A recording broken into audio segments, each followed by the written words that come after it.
Sesaat lagi Anda akan menyaksikan BRIN Talk Show, hanya di BRIN TV.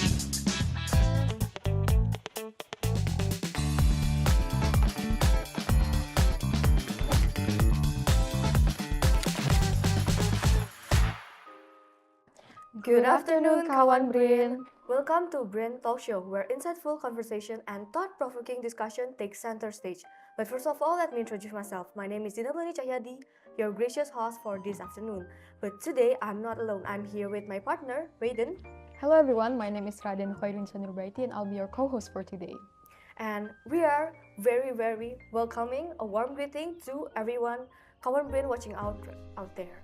And this talk show is also part of the 3rd International Workshop on Youth and Young Professionals in Science, Engineering, Technology and Innovation for Disaster Risk Resilience, jointly held by the UNESCO, BRIN and U-Inspire from the 4th of December to 8th, 2023 at the BRIN head office in B.J. Habibie Building, MH Tamrin, Jakarta. So Raiden, what are we going to do today? Okay, today we'll be talking with Kawan BRIN into a journey of discussion about BRIN and U-Inspire's role in the 3rd International Workshop and Training for Youth and Young Professionals in Science, Engineering, Technology and Innovation for Disaster Risk Reduction. As we're having a talk show today, there's an ongoing 5-day exciting workshop and activities where international participants from various backgrounds are gathered to partake in various insightful activities regarding disaster risk reduction and also future resiliency. Okay, and in today's talk show, we invited 2 wonderful guests from U-Inspire, Dr. Nuraini Rahma Hanifa as Secretary General of U-Inspire Alliance and researcher at the National Agency for Research and Innovation of the Republic of Indonesia. And our second guest is from India, Mr. Bola Shah, the Vice Secretary General of U-Inspire Alliance, co-founder of CRRP India, and the participants of Youth and Young Professional in Science, Engineering, Technology, and Innovation for Disaster Risk Reduction. So hello, Ms. Rahma and Mr. Bola. How are you today? I'm good. A very good afternoon. Okay, maybe Ms. Rahma, could you tell us sharing about what's the point of the entire workshop, like the international workshop, and how do you feel about it? I feel very excited because I was also part of the first international workshop in 2018 and in 2019 the second workshop in China I also participate. So this is the 3rd one, and this is where we organize together with UNESCO again, but first time with BRIN, and the U-Inspire Alliance has also grows to 14 country chapters. I'm very happy that these initiatives can be maintained and sustained within these 5 years, and also meeting all the young people and also the experts, the facilitators bring a new energy, new positive vibes that we can empower the young people toward disaster and climate resilience using science. Okay, how about you, Mr. Bulashara?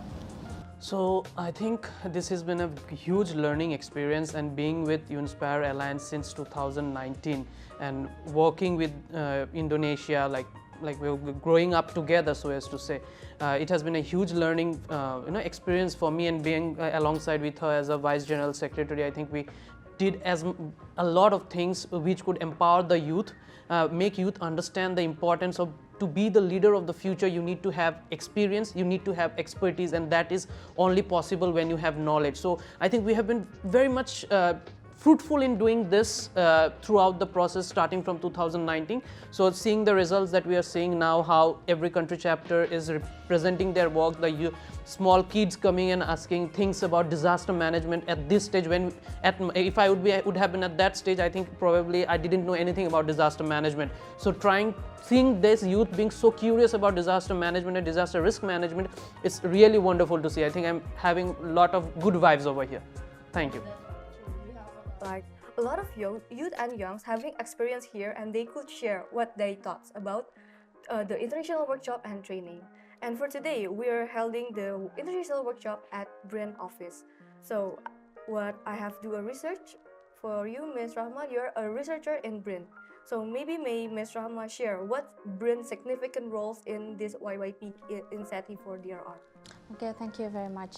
So BRIN, Alhamdulillah, has played an important role because currently BRIN is the single government body on research and innovation. So when we talk about science, engineering, technology, and innovation, that is research and innovation, it is embedded within this BRIN. So it plays the major part and the major role for research and innovation in Indonesia. In BRIN, we have various fields, including disaster risk reduction. So we have 85 research centers. Among that 85 research center, we have a specific research center for geological disaster, where I belong, but we also have research center for hydrometeorology, for water resources, for social, for remote sensing. So it's been very collaborative in various research center that contributing to the disaster risk reduction through research and innovation. On the other part, BRIN also take a very seriously on so-called talent management. So it's capacity building for the young generation from the undergraduate students, graduate students, and also postgraduate until postdoc and visiting researchers. So we have several programs, co-supervising, joint researches, degree by research program, postdoctoral research, visiting research, internship. So we all BRIN have a very strong commitment to capacity building for the young people. So here we take capacity building specifically for science, engineering, technology, innovation, for disaster and climate resilience to empower the young generation. From BRIN, is there any specific outcomes or expectation to this YYP program? Yes. So at first, we hope that this workshop enable the mobilization of many young people, and so we can build more networking and friendship. This networking and friendship can be nurtured for further collaboration, can be collaboration on knowledge exchange and also co-publication, and also conducting joint research. And furthermore, we expect that this workshop can also provide a strategic pathway because BRIN is a new national agencies, and we are envisioning to strengthen international collaboration. So of course we need a clear roadmap that is co-developed together with the young people in the region, so that we understand what is the need and the hope, because when we set up a strategic pathway or a roadmap to 2030, 2045, the young people will be the next generation, and there will be them who will implement the strategic pathway and roadmap. So we hope that we can synergize what is the need, what is the problem, how we can move better. That's why yesterday we conduct the Future Literacy Lab. We envision to 2045 and try to see how how we see 2045 and how we are going toward 2045. So we will have a strategic discussion pathway, and after that we will have a roadmap action plan discussion. So that is we hope that we can set up the milestone so that this workshop can create a concrete action after it, not for a short term but for a long term. So it's not workshop and evaporate, but workshop, and this is creating a guideline for us and the young people, as well as for BRIN, what are the roadmap toward 2045 to empower the youth and professionals in disaster and climate resilience. Okay, so the specific outcomes that BRIN wants is for the future, not only like for the strategic, but there's a concrete action. Okay. Talking about workshop, as we're speaking now, we're in our third day of the workshop and training activities, and I would like to know from your perspective, maybe you could give us a little bit of a recap from day 1 and day 2, and now we're ongoing on our day 3. How do you feel so far? I think I felt amazing from the knowledge that has been shared, and especially on day 1 when we saw the speakers, the keynote speakers coming and giving their lectures, and the amount of information they shared with us really, I think, gives the new generation or the youth and young professionals a hope of a better future, because I think most of the presentations were about data as well. So I think that was very crucial, because I think we have a lot of data, but we need to understand how we have true data that we can rely on. So that was one of the things which showed us a scope, because I like to use data. And so when I saw those information coming on the big screen, because if I might not be part of this workshop, I might not have not known that these eminent speakers that have come for the workshop have so much of information with them, which they are willing to share with the youth. So that is one of the greatest learning I have had in the first day. And in the second day, of course, it was like heartwarming to see the way we had fun. Like, disaster management is a serious issue, but we knew how to do fun, be serious, and come up with proper things for the future as well. So I think that was a real learning, and today's presentations as well, how we can learn to, because at the end of the day, whatever you want to do in disaster management, you need money, you need funds. So like learning from them the various scopes of research, the various facilities that are available for research, or combining with various companies to make disaster management really serious. I think that is what I have learned till this point, and I think I have more to learn from the next coming 2 days. Yes, I see. It's a very dynamic activity where people from various backgrounds gather around to discuss and talk about a problem that is happening from each other's perspective and giving solutions. And it's a very wonderful thing to see, especially coming from young generations. And maybe I would like to know, what was your most memorable thing from this workshop and training? So like I think I have done 3 workshops. So among these 3, or you want to mean for today? From this, all the 3s? Yeah.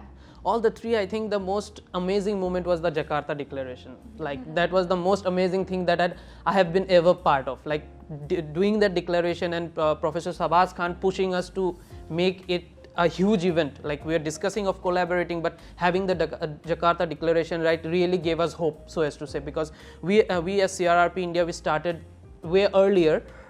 When in 2018 Dr. Ripal Kanji came to be part of the first workshop, and that's where he's like, Indonesia have done it, so let's go for it. So we started in a very bit and small pieces, but when we had the Jakarta Declaration and UNESCO office Jakarta supporting us, like, that made a big news in India, and now we have more than 300 people who are with us. Like, everybody has the primary job, so we can't expect everybody to be joining there, but when we have such support from huge international organization, it really boosts the youth like us who have started something, taking leadership in something that really backs us up. And I think that Jakarta Declaration was the most memorable one for me forever, and it will be, I guess, because that's what ignited everything.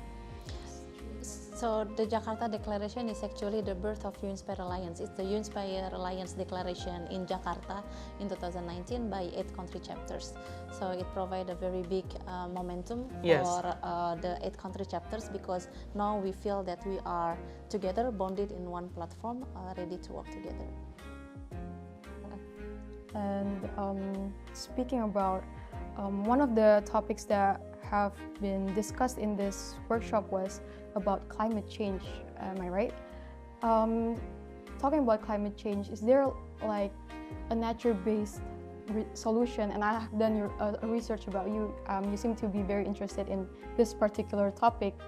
Maybe you could share a little bit more about your experience in nature-based solution in tackling climate change.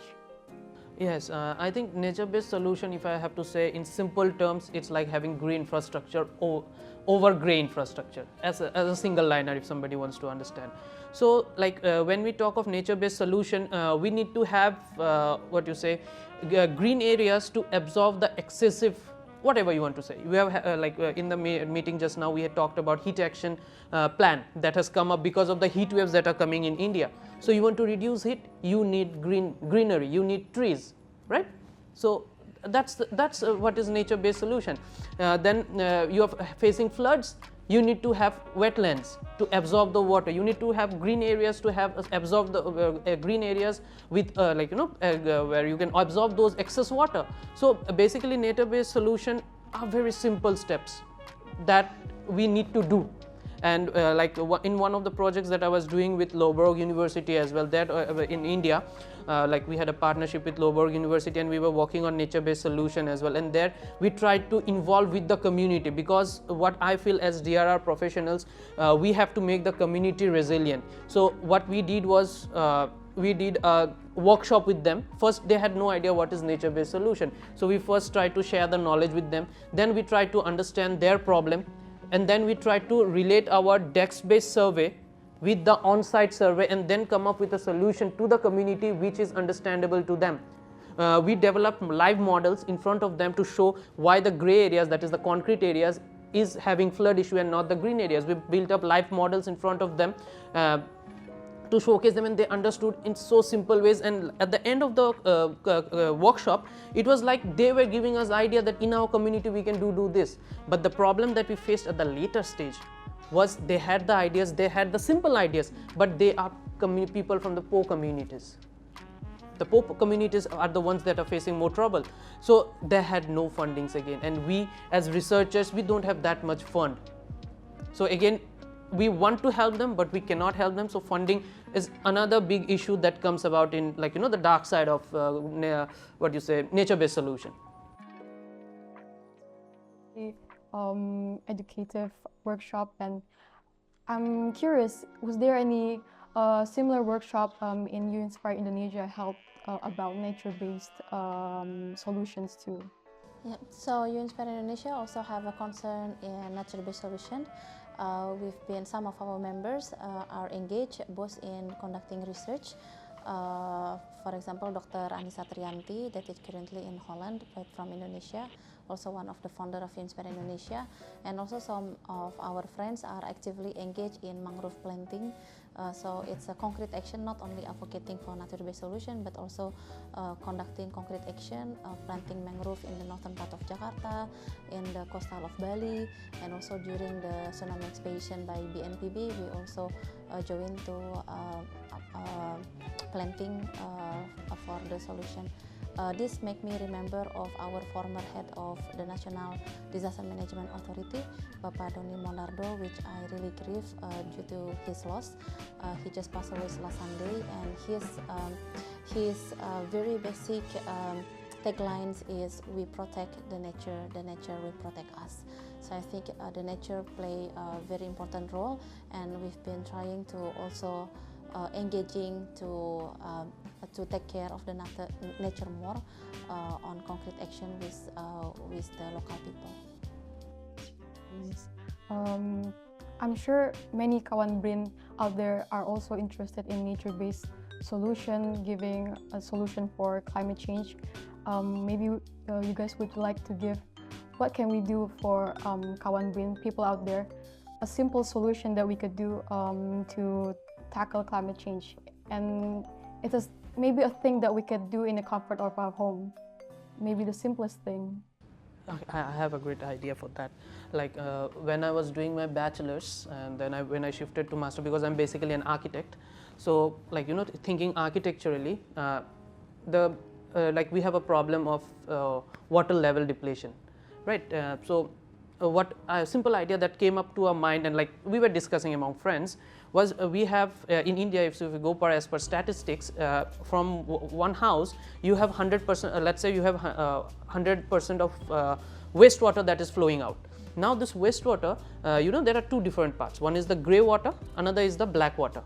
So the grey water is from your kitchen sink, from a basin, that water that flows in, and from your toilets that are the black water. So now when the black water and the grey water get mixed up, then it completely becomes black water, and this black water is generally goes to the treatment plant to be treated, and then it is released further to the rivers or streams after being treated. So what happens generally, what the people do because of cost cutting issue, like they have a single pipe, and from the pipe they flow out everything. So now what you're doing 100% of your water, you are draining it out and putting it into the treatment plant. So when that happens, that the treatment plant has to run more, and there has been, if you see, there is the yellow fever issue in one of the states in India. That happened because of the treatment plant was not able to recycle those water properly, treat those water, and they had to just flow it out because of excessive flow. But a very simple step is just have two different pipe outlets, one for the gray water, one for the black water. The black water, if I say as per the Indian statistics, 30%. So now instead of 100%, 30% is going into your into the treatment plant, and the rest 70%. Now these are reusable water. You don't need to drink it, but you can reuse it for car washing, for plantations, not even showers. And even if you don't want to do anything, you don't want to treat the water, nothing, just build a small inspection chamber and let the water drop in there. Let the water drop in there. The nature will absorb its water automatically. It will have its natural filtration, and your groundwater level is where it needs to be. This is what I have tried to do in my home back in India. So you see, it's nothing. You just have to give the plumber a little bit of more money and deviate the pipes. As simple as that. Thank you. How about from Dr. Rahma? From me, maybe a very simple thing is save the energy at home, especially if we are not using air conditioner, for example, we can turn it off. If we can use public transportation, it's better to use public transportation, and keep having a small garden, meaning that don't cover everything with cement, but having the ground so that the water can go inside, and we can also plant trees in our house so that we can have a green and it can absorb it can absorb There are so many steps that we can actually do to take part in saving the earth, and I hope more people are awake and advocated towards that steps. Okay, so from what I heard from Ms. Rahma, it's like every change is from ourselves. Like we can handle everyone to change, but we should change from ourselves. Like for example, save energy at home, save water, and that could make a bigger change to the earth. Okay, so it's a very interesting sharing and conversation. And Kawan BRIN, we will be right back after this public service announcement, so don't go anywhere.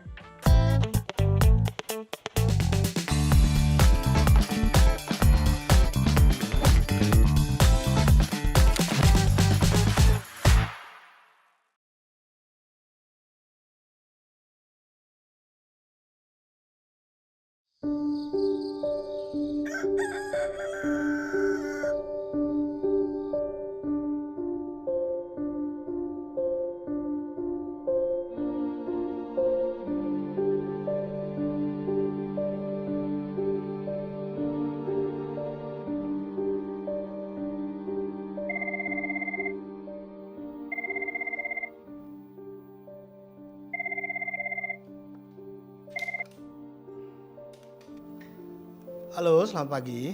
Halo Pak, saya mau pesen guci buat obat-obatan, bisa Pak? Oh, bisa Pak, bisa. Guci buat obat-obatan paling cepat 1 bulan baru selesai Pak. Nanti akan saya kirim alamat by email ya Pak? Baik Pak, baik.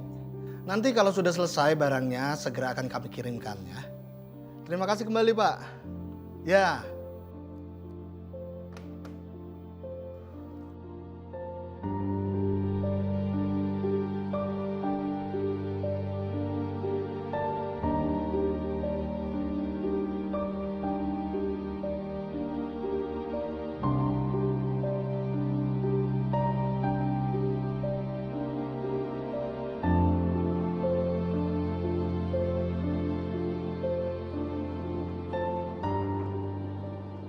Surya, Bakti.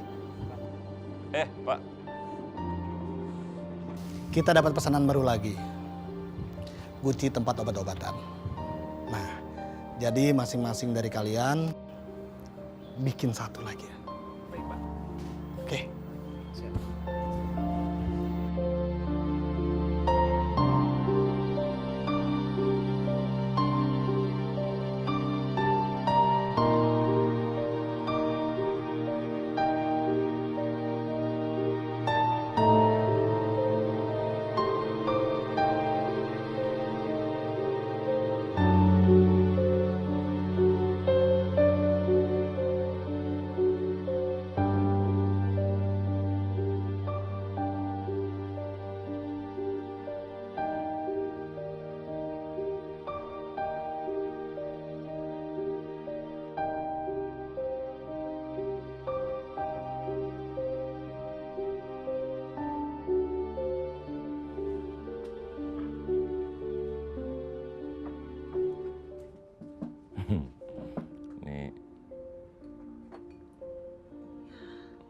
Ya, lihat deh.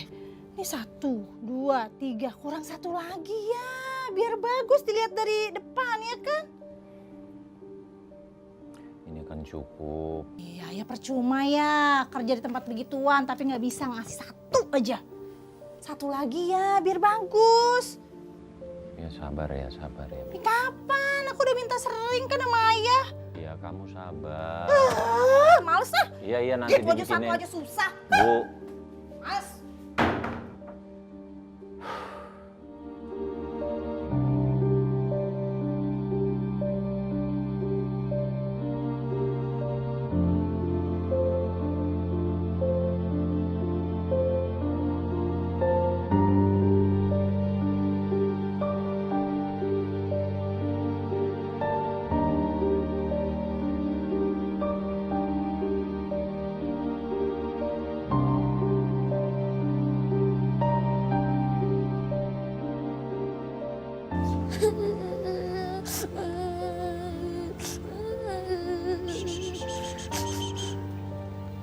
Udah.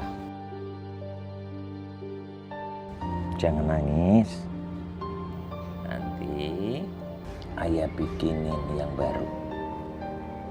Janji ayah. Iya. Ayah janji.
Wah,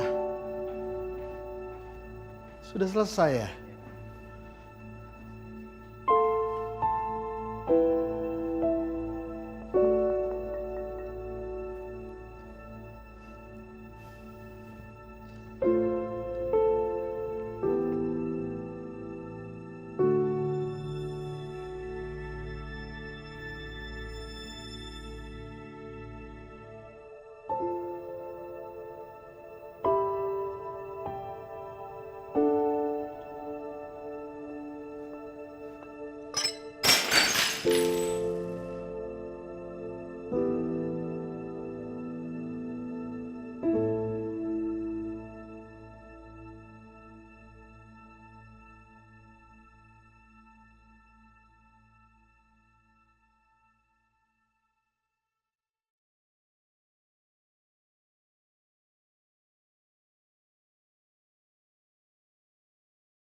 Sesaat lagi Anda akan menyaksikan BRIN Talk Show, hanya di BRIN TV.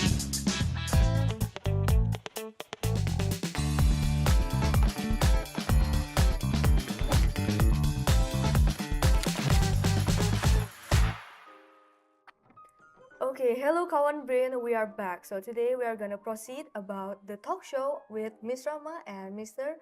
Bola Saha. So Miss Rahma, I have do a research about your background in YYPs. So you are the Secretary General of YYPs Alliance, is it correct? Okay, so could you please share an overview of YYPs and its core mission or objective? So thank you very much. So yes, I was also the founder of YYPs Indonesia and YYPs Alliance.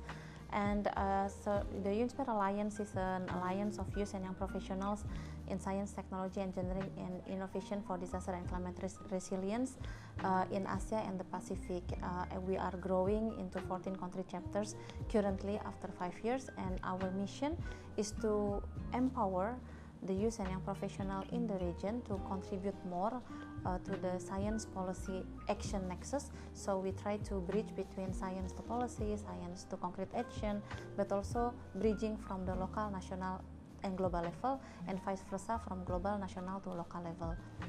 We hope that through this platform, our voice can also be heard more, but also our concrete action can be also leveraged. So, like, is there any specific programs, projects, or initiative those you Inspire have to offer about like the risk reduction, the climate resilience, especially in Indonesia? Thank you. So basically, in terms of the alliance itself, the alliance provides the networking, and the concrete action to the ground is in the country chapters. So let me share about the main 5 objectives, 5 roadmap of Inspire Alliance. Is first to enabling connecting youth and young professionals.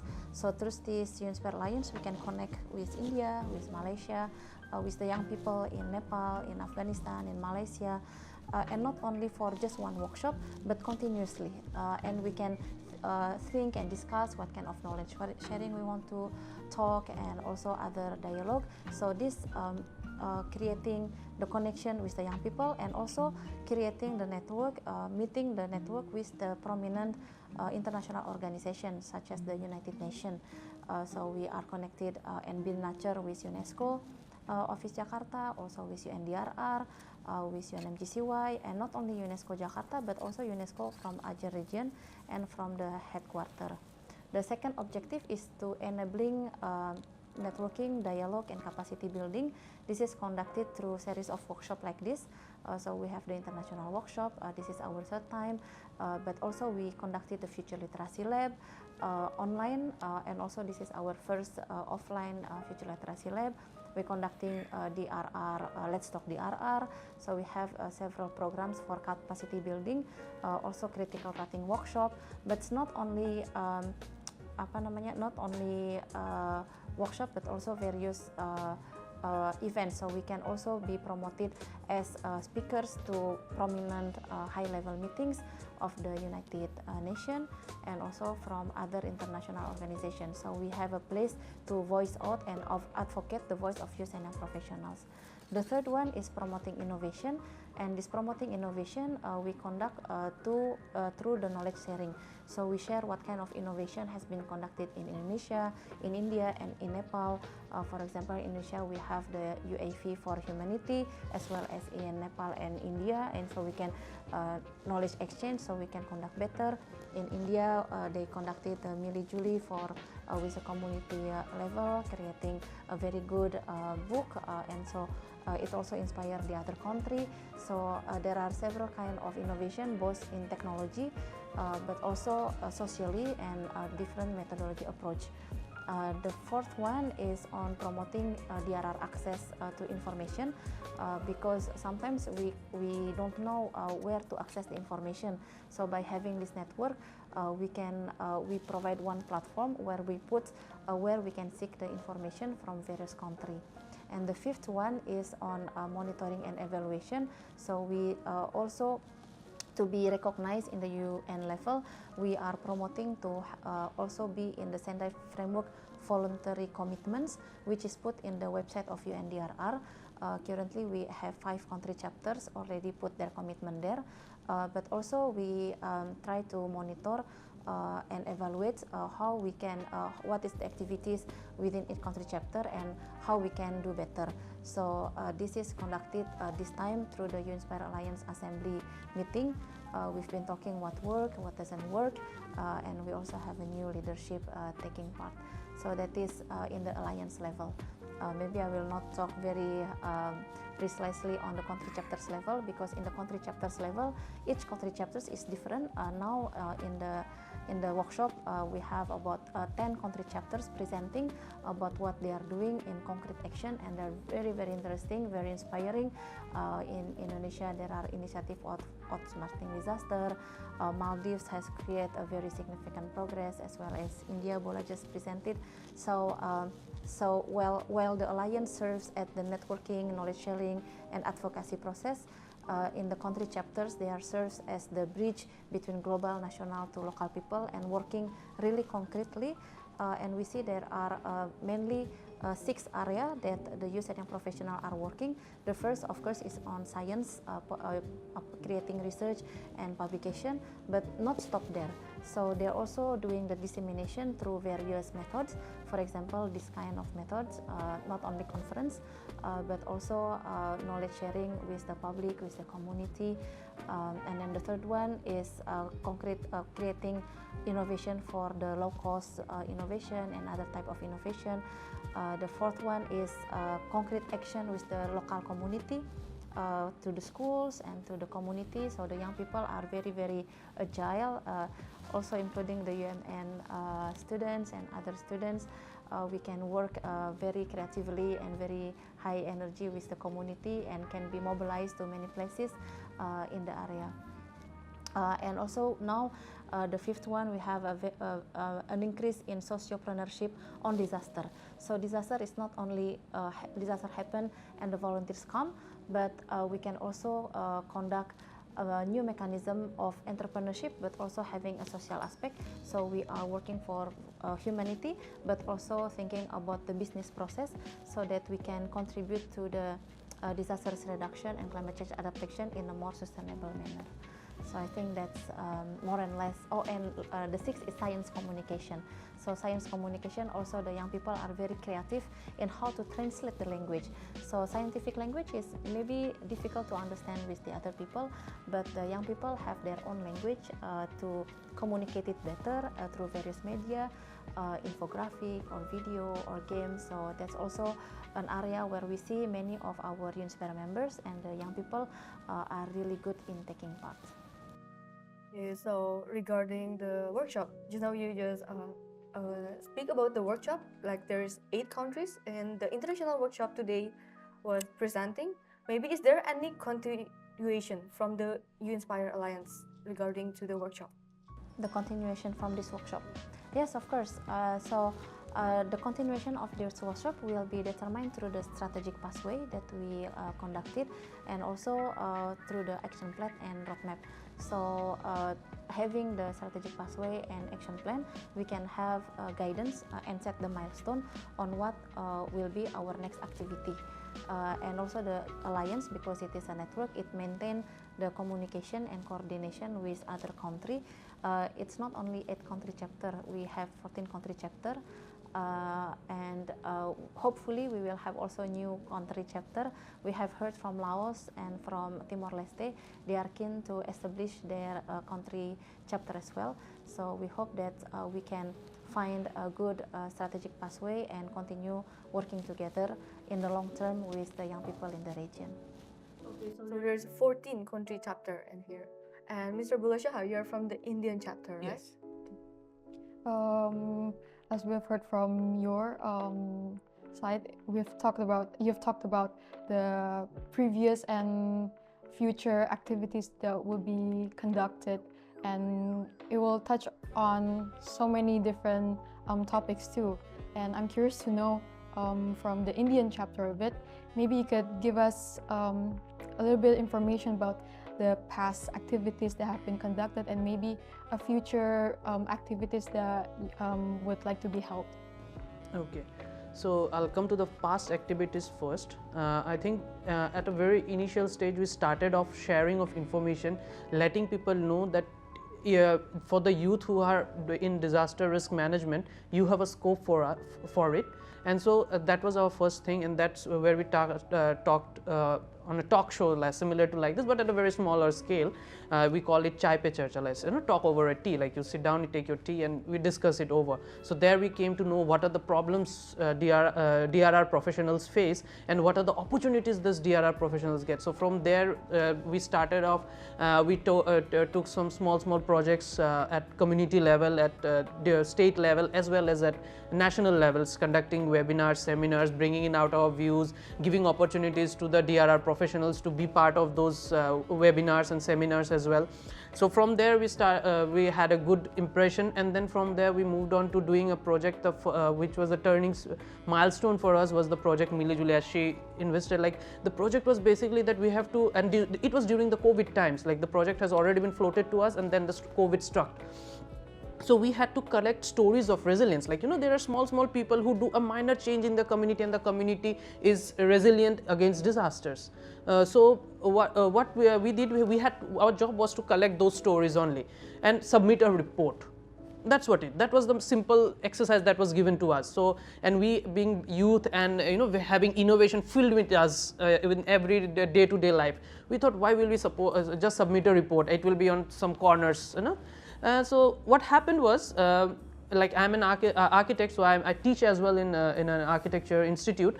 So what happened, I have a lot of students who are very good in drawing and sketches. So I said, why not you let them have an international exposure and let me use their capabilities into developing something new. So we had this, and we had few people who are very good with stories, reading books. So what information we got from 10 such kind of communities, we converted them into a story. We developed characters for that, and we have a story so that and after the story was done, we were not just satisfied, like, the hunger to get more for the youth to, like, you want to get yourself more publicized. So what we did, we transformed that story into a graphic novel. So that means if you are a researcher, you can read the story, you will get equal amount of information that you would have gotten by reading our published paper. That's number one. You are not a reader, it's fine. Everybody loves to read comics, everybody loves to read graphic novels. Go through it, you will find information that can help solve your issues in your communities maybe. So it was a book designed for all. So that was the turning point where ICROM really praised us for our work, and after that one after another we did a lot of work then we had this issue of people considering natural disasters. Because there is no natural disaster. Every disaster, there is a disaster, and there are natural and man-made hazards. So we tried to share this information. Like, if I tell somebody directly that there are no natural hazards, so no natural disaster, they will forget it might probably. So what we did, we turned them into a song. We turned this message into a song, into a rap song, so that the youth are more involved in it. So, and we just displayed it in this in the workshop as well. So that was one of the things we did. So the normal study that we do of disaster, hazards, vulnerability, we turned them into a poem, and from there we turned them into a rap song. So that was the second thing that we did. And the third phase that we came about was we were looking at our stories. There were other countries like Uganda, Egypt, they were really, Brazil, they liked our way of storytelling.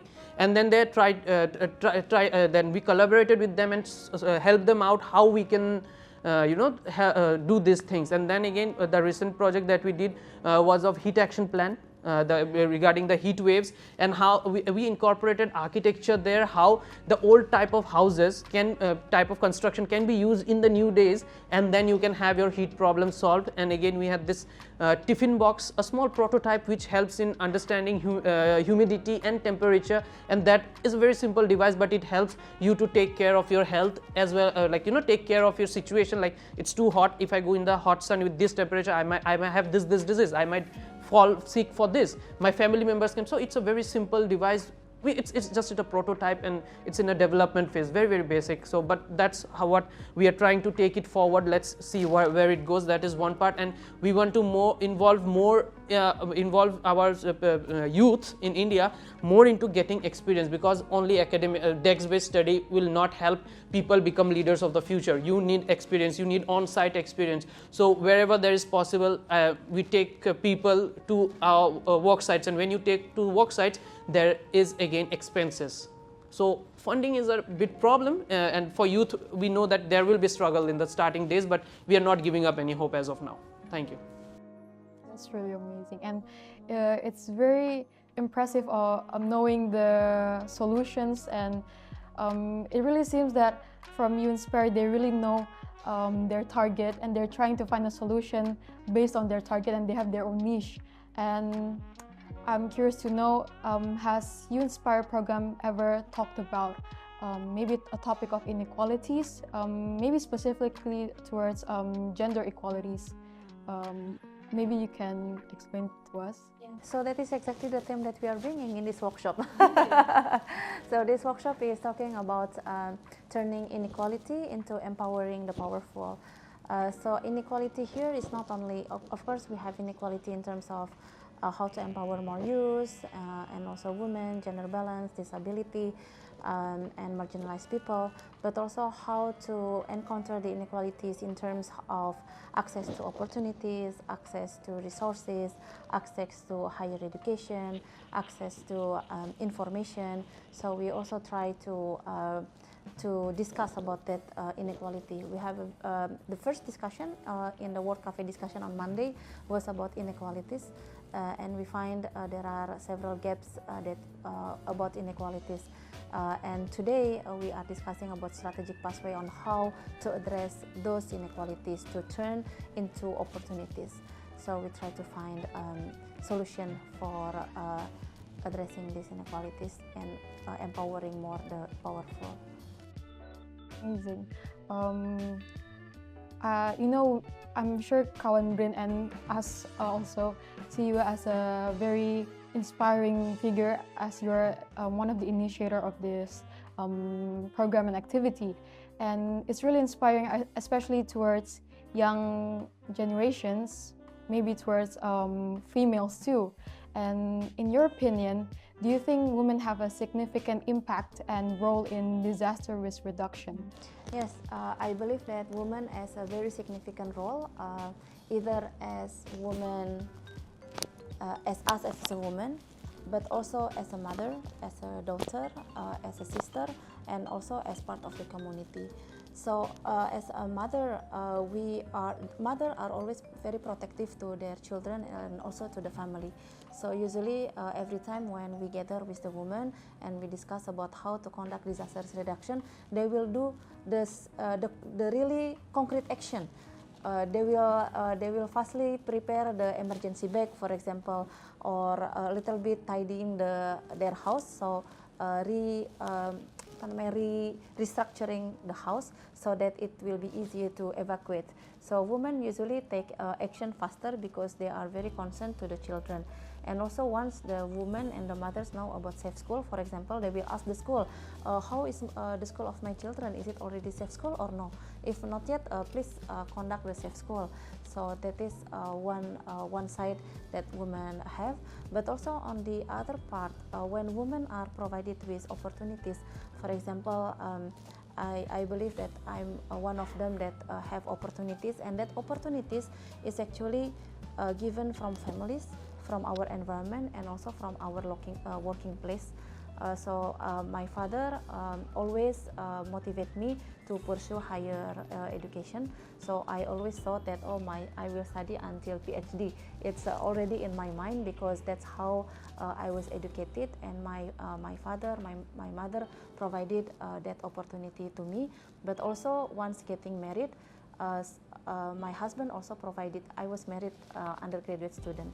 So my husband also provided opportunity for me to pursue higher education and also to work and to engage with the community. I have a very high concern with disaster and climate change, especially geological disaster. And usually every time disaster happen very suddenly. So if it happened very suddenly, we also very suddenly ask permission to go to the field, to do the survey, to help the people, and we need permission for that. So also the opportunity from our house, but then also importantly the environment. So sometimes the neighborhood, woman doesn't work only at home. Of course it's also good, but some other women have more potential and can be shared with the community. And when it is provided, we can also work together with other women, and actually that brings me as well with the UNSPIRE Alliance, receiving the Women International Network for Disaster Risk Reduction Leadership Award from the UN DRR. It's because we can create this UNSPIRE platform, and also consists of many women. I think 50% of our network are women. But more importantly, this brings back to Indonesia to see that Muslim women using veils can also contribute. And actually in Indonesia we have so many amazing women, and we are trying to show also to the national level and to the international level that we have many local women champions that also contribute in their own way. I maybe contribute through the science as a researcher, and the other woman contributes what talent that they have. And so each of us have different skills, but when we can contribute our skills to the community, that is women empowerment, but also providing the contribution of women to the society. So I would also encourage more women to participate actively, but also to provide recognition to the women, because women are really having a big talent and potential. Okay, so yeah, that's very true. If women have an opportunities, they could maybe be more brave, be more like have a leadership. But sometimes there's a stereotype, especially in Indonesia, that women need to stay at home, women need to just raise their child but not working. So maybe Ms. Rahma, as a woman and as a very incredible woman, do you have like a message or wisdom to the youth and young professionals out there, especially about risk reduction? So what should they do? What should they really care about? Do you have any message? So we in Indonesia and Asia Pacific, we live in a country and a place where is a very dynamic, both prone to earthquake, disaster, and also hydrometeorological, and also climate change. So whatever our profession is, disaster sometimes not only affect one person, but affect several person, and can affect one city, can affect one province. So in the first type, I would encourage all youth and young professionals to be aware that to save their lives, to save our own lives and our own family. But if you have more passion and also more concern, please also I will encourage to also contribute whatever skill you have, because disaster is will not only affect doctor or just the poor people, but it will affect everyone. The rich, the politician suddenly can be affected, but we can also contribute it together. So we can be part together with the solution and be part of our culture. And it's very multidisciplinary. So whatever discipline you have, you can always contribute to disaster risk reduction and resilience. So I hope that together we can build a better effort toward disaster and climate resilience. Earthquake will always happen, climate will always change, but I hope that we can adapt better and reduce the loss of lives to the future. That's very true, Ms. Rahma, that accident or like risk reduction is always happening and we never know the time. And how about from you, Ms. Bola? Do you have any like aspiration or message to the young and youth out there? My message would be clear, like you have to be on the field. Desk-based study is very important, but you need to know in what close proximity to the real truth are you. So for that you need field experience, you need field expertise, and with that field expertise only you will be able to make a very good decision making. And when you make a good decision as a disaster, as a youth and young professional in the field of DRR, then only you can save somebody's life back there in your community, back there in your country, back there in the world. So climate change, climate will keep on changing. We need to avoid it so that it doesn't become a disaster that we cannot cope up with it. So for that, I think desk-based, along with desk-based information, on-site experience is equally important, and that has to be an emphasis for the youth and even for the higher authorities and organization to look into for developing the youth of future. Along with desk-based study and having a lot of publication, do they have a lot of field experience? I think it's only field experience won't do, and only desk-based survey won't do. Together it has to come together, and then we can select leaders of future. Then only the world can be a much safer place. Thank you. Right, to like climate change every time, so every youth and young need to have like a field experience, like directly to the field, so they know what to do, what's the planning for the better future. And maybe lastly, do Ms. Rahma and Mr. Bola have a closing statement, like only one sentence to the youth and young? Maybe a concise sentence as a closing statement. Okay, so we as youth young professionals and also women, we can turn we can turn challenges and we can break the box of the vulnerability and the inequality into opportunities and providing solution and be stronger together for the disaster and climate resilience. Let's work together. Okay, for me it has to be simply, if I sum it up in a one-liner, it would be youth, don't go over your head. We tend to, as youth, try to become rebellious that we have this problem, solve it for us. No, be a part of the solution rather than just identifying the solution. Yes, you are youth, everybody, you will be easier for you to find the problem, but where are you part of the solution? Be a part of the solution. Maybe then you will understand all the difficulties that come in providing the solution, and then take baby steps maybe as youth, and then when you are well informed enough, and then take a big step. That's it. So thank you so much for all of the sharing and the insightful information. So that's all for today's talk show, and from the beginning till the end we have speak about the waste reduction, and then the BRIN, what is the contribution of BRIN, the You Inspire Alliance, and then the India chapter, and we got a lot of insight like from the architecture point of view, and then like the rap song, like we make a rap song so the youth and young can remember the song. Yes. And that's really a nice. very insightful and an amazing idea. So before we are heading to our closing, maybe we can do our tagline. Sure. When I say kawan BRIN, Miss Rahma, Mr. Bola, and Raiden will say kritis berpikir, kreatif berinovasi. Okay. 1, 2, 3. Kawan BRIN, kritis berpikir, Kreatif berinovasi.